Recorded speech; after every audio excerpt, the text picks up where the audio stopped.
पाकिस्तान इनमें मीडिएशन त कई पे ऐं पाकिस्तान जे हक़ में कतन ई न हो त इहो जंग अञा वधे, छाकाणि त जंग जी रिटालिएशन में ईरान जेको आहे उहो सऊदी अरब ऐं ॿियनि मुल्कनि खे हिट कयो पिए जेके पाकिस्तान जे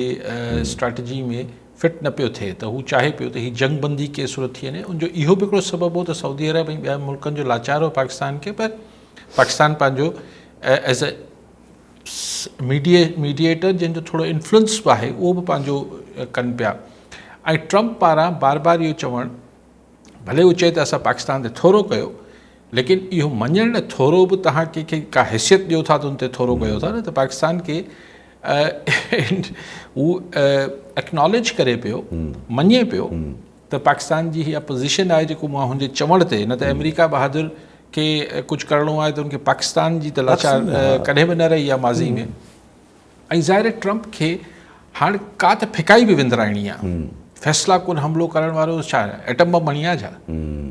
हमला करी आहे, वधीक तबाही करी आहे, हुनजा पुल उॾाए छॾी आहे जेको चवंदो बि हो, या हुनजी ऑयल रिफाइनरीज़ खे तबाह करी आहे, पोइ हुन सां छा हासिलु थिए आहे। सो छाकाणि त हीअ जेको नई ख़्वाहिश आहे ईरान जी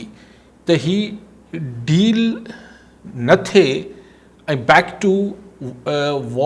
प्री वॉर सिचुएशन में हलिया वञूं त बसि स्टेट ऑफ हॉर्मोज़ खुली वञे, पर तव्हां असां नथा ठहूं, असीं दुश्मन आहियूं। हाणे इन में पोइ हू जेका ट्रॉफ़ी ॾेखारणी ट्रम्प खे उहा त मिले कोन थी, त हाणे हुन हिकिड़ो नओं इहो किसो, मतिलबु यकीनन ईअं हूंदो बि, पाकिस्तान इहो चयो बि हूंदो त भई तव्हां तकड़ि न कयो, थी सघे थो चयो पाकिस्तान इहो चयो हूंदो त असां डील कराए था ॾियूं, न पाकिस्तान इहो चयो ज़रूरु हूंदो। ज़ाहिर मीडिएटर जो छा कमु आहे त ॿिनि माण्हुनि खे थोरो जेके झुंडनि में हिक ॿिए जे हथ आहिनि उनखे छॾाए न, त पाकिस्तान इहो कयो हूंदो, इनमें त को अजीब ॻाल्हि बि न आहे, इनमें का ग़लति ॻाल्हि बि न आहे। त ईरान खे बि चयो हूंदो हथु हल्को रखो, ट्रम्प खे बि चयो हूंदो हथु हल्को रखो, पर ॿियो सालिस जो कमु कहिड़ो आहे, सालिस जो कमु रुॻो घुराए चांहि जी कोप ते त कोन विहारणो आहे, ज़ाहिर उन्हनि खे चांहि जे कोप ते आणण लाइ बि त हिकिड़ी सालसी करणी पए थी। सो अॼु वरी मोहसिन नक़वी वियो आहे तेहरान, ज़ाहिर मोहसिन नक़वी न असांजो फॉरेन मिनिस्टर आहे न कुझु आहे, लेकिन बहरहाल हुनखे ई मोकिलियो वञे थो ईरान सां हिन जेका बैकडोर डिप्लोमेसी थिए पई। ज़ाहिर हू इंटीरियर मिनिस्टर बि आहे, शहबाज शरीफ़ जे त वेझो आहे न आहे, पर आसिम मुनीर साहब सां वेझो आहे, आसिम मुनीर साहब हिन में हिकिड़ी रोल प्ले कनि पिया। सो इट मेक्स सेंस त लास्ट मिनट वरी हिकिड़ी कोशिशि थिए पई त तेहरान खे कुझु ॻाल्हियुनि ते राज़ी कजे, जॾहिं की तेहरान जो सुप्रीम लीडर जो तर्जुमान जेको आहे ख़ामनाए साहब जो जेको नओं जूनियर ख़ामनाए आहे, उहो सख़्तु मौक़ुफ़ रखे पियो त असीं नओं मैकेनिज़म हरमोज़ ते ठाहियूं पिया। ऐं नथो सम्झां, ऐं सम्झां स्टेट ऑफ हरमोज़ त उअं ई खुलंदी जीअं पहिरीं हुई, इहे टोल टैक्स वोल टैक्स बड़ी ॻाल्हियूं आहिनि, लेकिन हिन सिचुएशन में जेका ॻाल्हि सम्झ में अचे पई त शायदि ईरान इहो चाहे थो, या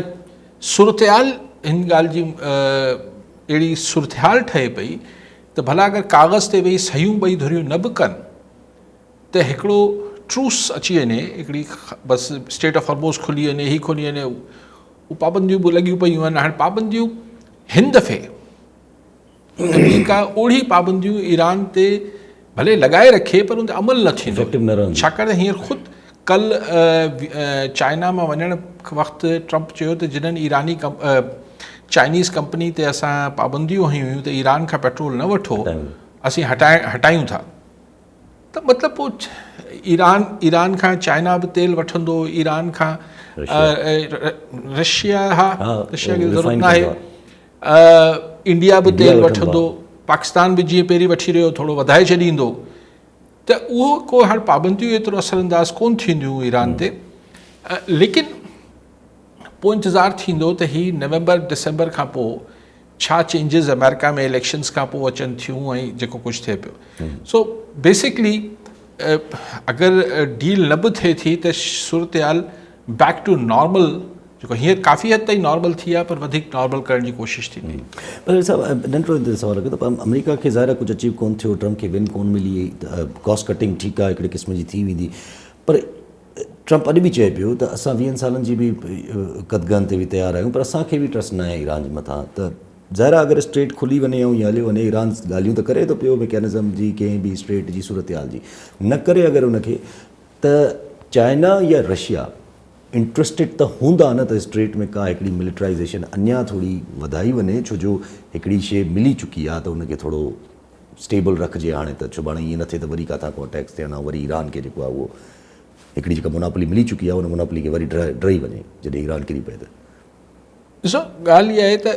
पहिरीं जेसिताईं ॻाल्हि इहा आहे त ट्रंप जेको चए थो त अगरि 20 सालनि ताईं ही मञे ईरान त हू न्यूक्लियर इनरिचमेंट न कंदो त असीं राज़ी आहियूं हिन डील लाइ। हाणे इहो त ओबामा सां बि मुआदो थियो, पर उहो ज़ीरो इनरिचमेंट जी ॻाल्हि न हुई। ओबामा सां जेका तेहरान डील कई हुनमें उहो त 3%, पोइ 5%, पोइ 6%, अहिड़ी को परसेंटेज में हो, छाकाणि त बॉम्ब ठाहिण लाइ शायदि 93% ऐं ओतिरी इनरिचमेंट खपंदी आहे। त अगरि पर हींअर ट्रंप चए थो zero enrichment for 20 years। Obama चयो हो त ठीकु आहे तव्हां हिन हद ताईं इनरिच कंदो जेको तव्हांखे ॿियनि मक़सदनि लाइ यूरेनियम जी खपे, ऐं असांजी जेकी इंटरनेशनल एजेंसी आहे उहो उनखे मॉनिटर कंदी। तेहरान इहो ई चाहींदो त हुनखे ओढ़ी का डील वापसि थी वञे, लेकिन हाणे ट्रंप ओबामा जो उहो एग्रीमेंट रद्द कयो हो ऐं चयो त ॾाढो बेकार हू, त ओढ़ो ई एग्रीमेंट पाण कीअं कंदो। एग्ज़ैक्टली। सो तंहिंजे करे आउं सम्झां थो त एग्रीमेंट न बि थिए, हिकिड़ी अंडरस्टूड सेटलमेंट थी वञे त भई जीअं हुआसीं हरू तव्हां बम उछलाए, हरू असां कयो बसि। हाणे पर हिन नई सूरत हाल में ईरान ज़ाहिर आहे हाणे हिकिड़ो जेका तव्हां ॻाल्हि कयो पिया त जेको ईरान पंहिंजो ज़ाहिर कयो आहे स्टेट ऑफ हॉर्मोज़ ते मिलिट्री ताक़त, ॾिसो उन लाइ हुनखे उते को फ़ौजी चौकियूं ठाहिण जी ज़रूरत कोन्हे, उहो अंडरस्टूड थी वियो न। हाणे हिनखे अगरि हिन ते टोल ऐं अहिड़ी शयूं कंदो ईरान, उहा ख़ुदि चाइना खे क़ाबिल क़बूल न थींदी।